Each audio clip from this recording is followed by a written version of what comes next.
В Удачнинском отделении медицинского центра «Алроса» появилось современное стоматологическое кресло. Теперь пациенты, которые обращаются за помощью, получают еще более качественное лечение. Подробнее в сюжете Анны Потах. Новое стоматологическое кресло отечественного производства. Оно практически ничем не отличается от предыдущего и имеет те же функции. Однако старой установке было не меньше 15 лет, и она уже давно пришла в негодность. Старое кресло, оно устарело и морально, и физически. Конечно, оно ломалось, требовались бесконечные ремонты.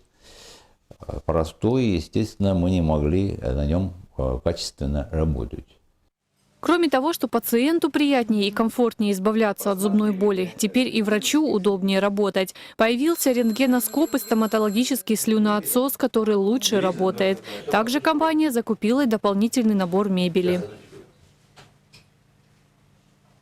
В комплекте установки входит 2 столика. Один столик для врача, другой столик для медсестры, который имеет специально встроенную ультрафиолетовую лампу, которая производит стерилизацию мелких инструментов. А для врача здесь функционально можно много всяких медикаментов, пломбировочных материалов, этих раздвижных столиков. Каждый день услугами врача-стоматолога пользуются около 10 человек. Это все сотрудники Удачнинского комбината. Лечение им оказывают бесплатно. Как говорит Саркис Варданян, обезболивающие и препараты для пломбирования зубов всегда есть в наличии. Поставить новые пломбы, пульпиты, периодонтиты, то, что в обиходе бывает, люди чем страдают. Зуб развалился, припухла щека, как говорят, получился флюс.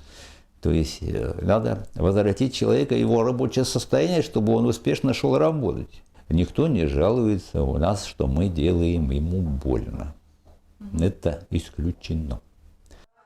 В Удачнинском отделении медицинского центра компании «Алроса» работает 2 стоматолога. Но пока новое рабочее место появилось только у одного врача. Медики надеются, что в следующем году обновится кресло и во 2-м кабинете.